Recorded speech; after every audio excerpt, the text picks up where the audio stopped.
Welcome to the Coach Steve LaPrade Show. I'm the voice of the Patriots, Richard Todd, here at Bagwell Stadium, and it was senior night and another big win for the Patriots, who moved to 10-0, a school record with one more game in the regular season, looking towards the playoffs. We're going to talk about the game against the Bluffton Bobcats with Coach Steve LaPrade coming up here at FDfootball.com next.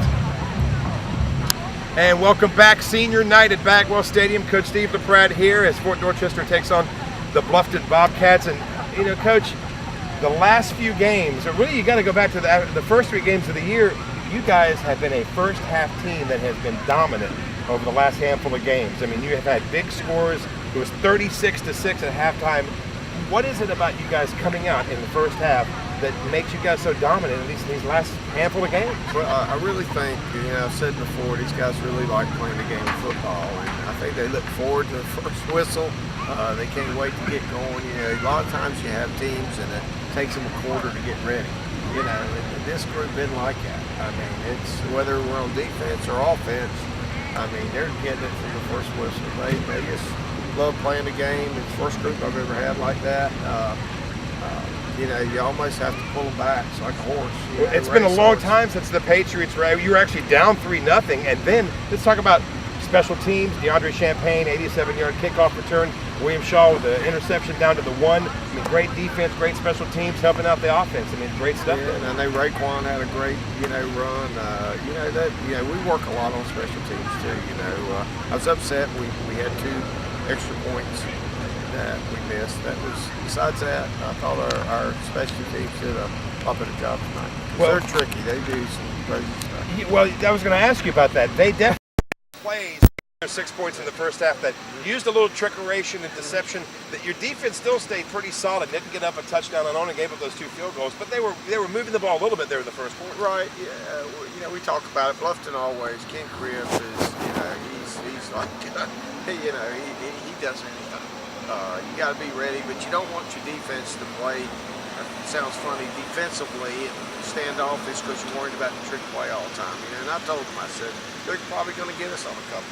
I said, just play what we do. We play hard, we play fast, and that's what we do, you know, and that's kind of been the combination for us this year, and obviously it's been successful. Well, the carry-on is so tough to stop. In fact, it looked like in the first half that there wasn't necessarily the offensive flow of moving the ball up and down the field, but right when it came to a 3rd and long or even a 4th and long, tough to stop the carry-on. You got a great group of receivers. You got Datron in the backfield. You guys are tough to prepare for. I mean, so many times all year, it's, you know, 3rd, 20, it's not even outrageous for us. I mean, we probably made more 3rd and 15 pluses than we haven't made this year. You know, 4th down and plus 10 or more. It's not really, you know, no panic whatsoever for the offense. You know, whether, you know, it's nothing for the carry on. You know, they shut the pass down. He scrambles. He might run for 25 yards. You know, it's a good thing we're getting very balanced. It's hard to stop the run, stop the pass, stop him. You know, you got to pick your times defensively to stun against him because, you know, if you stunt, don't get him, you're in trouble. Fort Dorchester is a tough matchup and tough to prepare for. Lots of offensive weapons.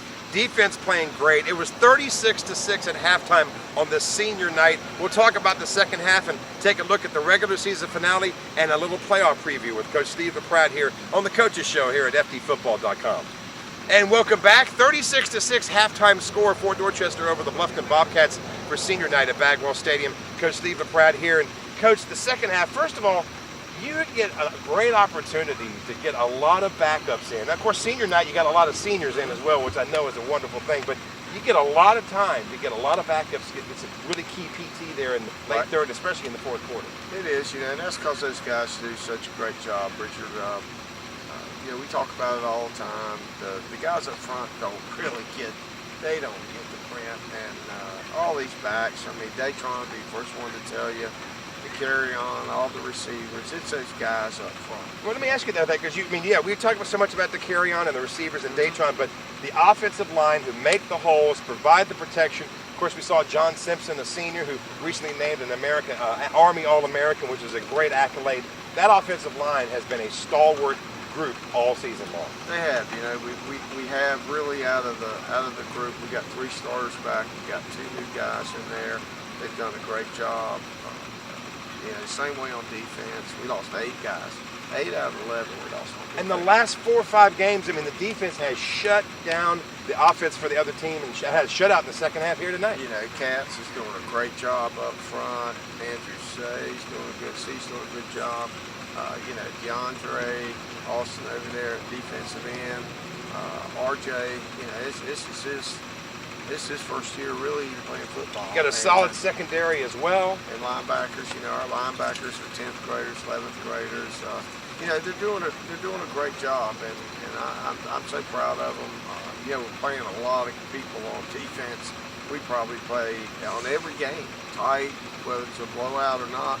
We probably play 20 guys on defense. How does it feel though right now, Coach? You've got both units, offense and defense, playing very good football heading down to the regular season finale and into the playoffs. It's got to feel good, though. I know, as usual, there's still lots to work on as you There is. Of course, we talked about we have 5 more games, but right now we got 1 more game. We stumped our toe last year against Ashley Ridge. They kind of snuck up on us. It's all my fault. We weren't prepared. That will not happen. Win or lose this year, we're going to be extremely ready for Ashley Ridge. Is the bye week coming at a good time? I don't know. I don't like a bye week. I think we're hot. I'd see them play right now, but it won't hurt. We don't have a lot of injuries. We can use the time. Our practice, we'll shorten our practice time down, work on some things. We really started working some last week, knowing we had a month now that they put another week before the playoffs. We really had a month to prepare, so we're kind of moving some guys, some two-way guys, because it's getting a little cooler now. So some of our O-line, we're flipping them on defense. Some of our D-line, we're flipping on offense. Some of those really good receivers, they're starting to play. We even got to carry on back here playing safety. So, we're getting ready for whatever is thrown at us. Well, you mentioned the change in the playoffs because of all the rain in the Palmetto State. The high school league decided to move the playoffs back 1 extra week. That means the first game won't be until Friday the 19th, which is 4 weeks from right now when we're talking. That means a second bye after the end of the regular season. How does that play into things? I don't like it. I don't like it. There's nothing I can do about it. I didn't think the decision was a good decision.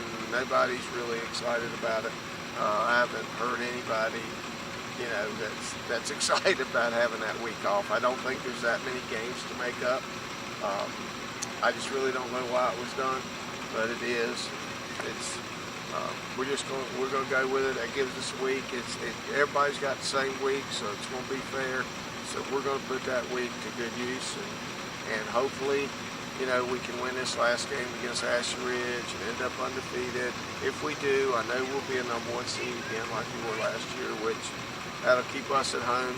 As long as we win, we'll be there until the state finals. Well, the Patriots improved to a school record 10-0 with a 45-6 win over the Bluffton Bobcats on senior night. As Coach LaPrade mentioned, it's a bye week for Friday, November the 6th. And then we want to get you out to make that Friday, October the 30th is the bye week. Friday, November the 6th, we want all Patriots to come out on the road at Ashley Ridge, support your Patriots as they go for a perfect season and they go for the #1 seed and they go against their inter-district rival Ashley Ridge.